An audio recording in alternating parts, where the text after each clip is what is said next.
Seorang gadis bertemu dengan seorang pemuda asing dari Facebook setelah sebelumnya mereka sudah melakukan komunikasi secara intens.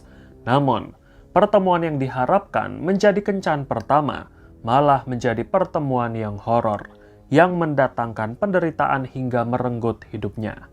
Kejadian itu begitu cepat. Usaha gadis itu untuk menyelamatkan diri hanyalah menjadi kesia-siaan. Kasus ini sangatlah buruk sehingga mengundang kemarahan warga Yunani dan menuntut penegakan hukum yang lebih tegas.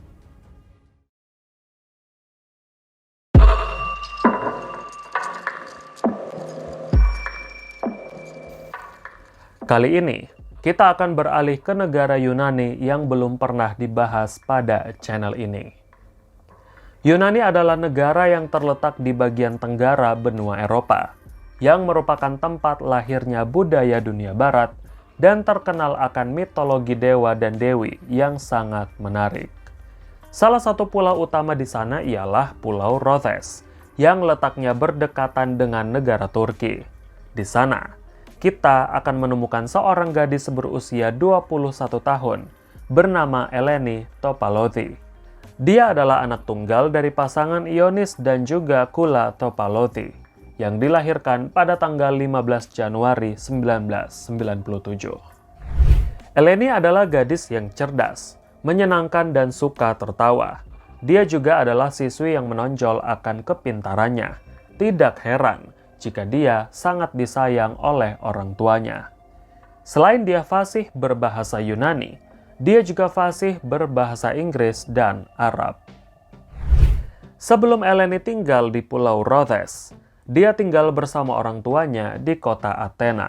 Sebagai anak tunggal, Eleni sebenarnya sangat menyayangi orang tuanya dan tidak ingin meninggalkan orang tuanya.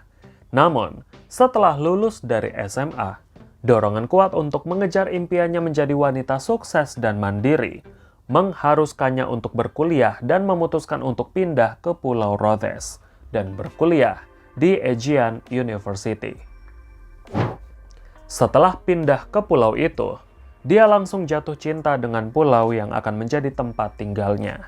Dia sangat diterima di sana dengan masyarakat yang ramah dan suasana yang santai. Dikatakan bahwa beberapa pria di sana sangat tertarik dengan kepribadian Eleni.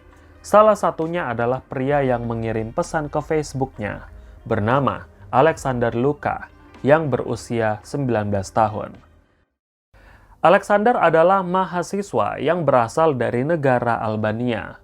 Melalui pesan-pesan Facebook yang dikirim ke Eleni, Alexander terlihat sangat ramah dan penuh pujian.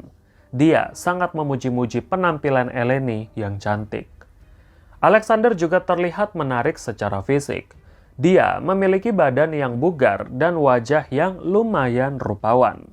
Alexander juga kerap menghadiri lomba maraton di kotanya dan terlibat dalam beberapa badan amal. Dari ketertarikan yang terjalin di antara mereka, Eleni pun mulai membalas pesan-pesan yang dikirim oleh Alexander. Mereka pun saling membalas pesan selama seminggu lamanya, hingga pada akhirnya mereka memutuskan bertemu untuk yang pertama kalinya.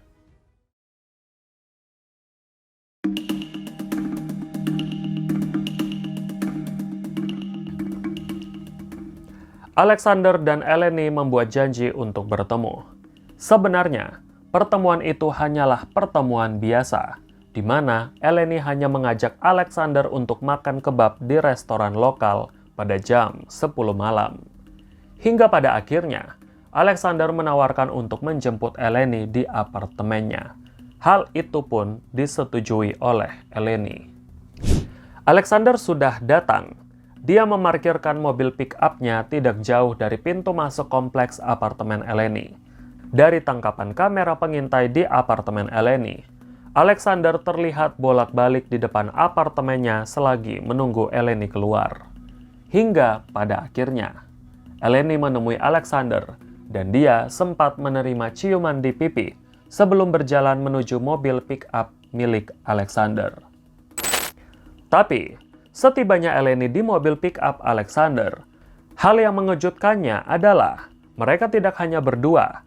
Ada satu lagi pria di dalam mobil pick-up Alexander yang menunggu di bak belakang.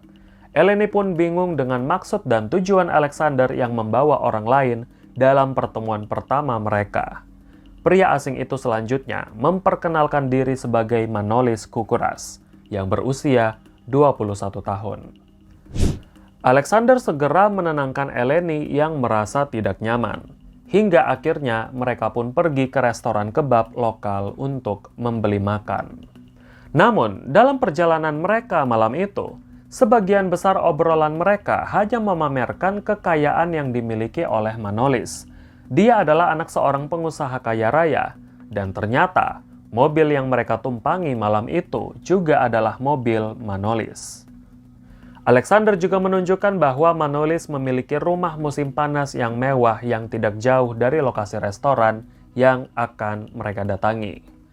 Alih-alih membeli kebab dan duduk lama di restoran itu, Manolis menawarkan kepada Eleni dan Alexander untuk membeli kebab drive-thru dan menghabiskan waktu mereka di rumah mewah milik Manolis. Alexander yang memang berbicara secara persuasif juga menyetujui dan mulai membujuk Eleni. Ini tampaknya jauh dari yang diharapkan oleh Eleni.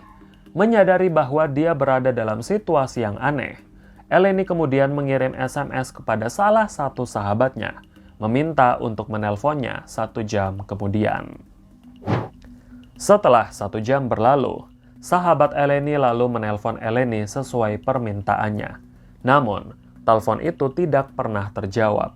Malah masuk ke pesan suara yang menunjukkan bahwa handphone Eleni sudah tidak aktif. Kencan pertama malam itu yang diharapkan Eleni menjadi pertemuan yang baik, nyatanya berubah menjadi menegangkan dan semakin horor untuk diketahui.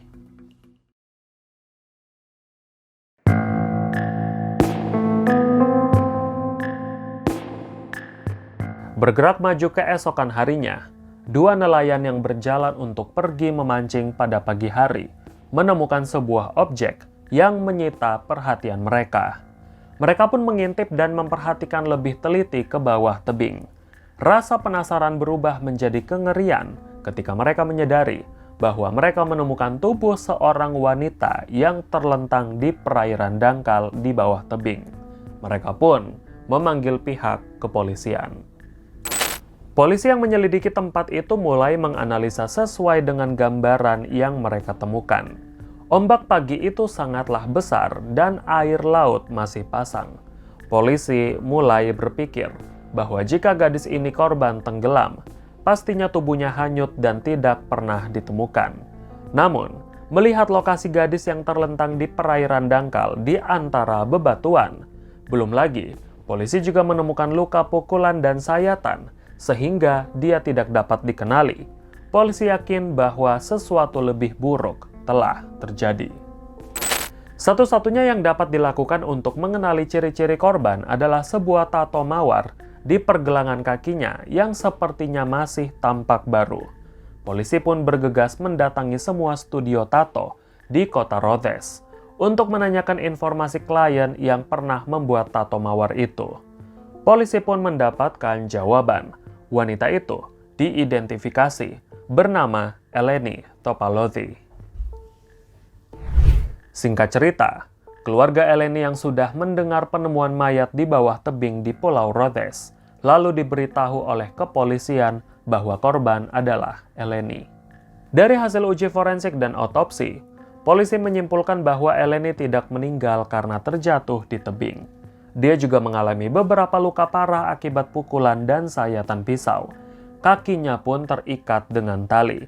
Dan hasil pemeriksaan lain menunjukkan tampaknya Eleni sudah diserang secara seksual. Dia pun diduga sengaja dibuang ke bawah tebing beserta barang-barangnya. Dan hasil lain yang lebih mengejutkan lagi, Eleni rupanya masih hidup ketika dia berada di bawah tebing dan perlahan-lahan meninggal karena luka yang dialaminya dan tenggelam di perairan dangkal yang membuatnya susah untuk bernapas. Tidak butuh waktu lama untuk menangkap terduga pelakunya. polisi yang menganalisa rekaman kamera pengintai di apartemen Eleni menangkap Alexander Luka sebagai terduga pelaku utama dalam kasus itu. Alexander pun menyeret rekannya juga bernama Manolis Kukuras, anak pengusaha kaya raya yang terkenal sangat manja dan memiliki beberapa catatan kriminal. Sedikit latar belakang Manolis. Dia dilahirkan dari keluarga kaya raya yang memiliki banyak toko, restoran, dan juga real estate. Dengan harta yang melimpah, membuat keluarganya sangat dihormati dan terkenal di Pulau Rhodes. Dia juga kerap berurusan dengan polisi atas beberapa kasus penyerangan dan pencurian. Namun, keluarganya lebih memilih untuk memanjakannya dengan melepaskan setiap jeratan hukum yang diterima Manolis dengan membayar sejumlah uang. Hal itu juga dilakukan agar keluarganya tetap bisa menjaga reputasi mereka di depan publik. Dalam interogasi yang dilakukan, Alexander mengakui semua perbuatannya.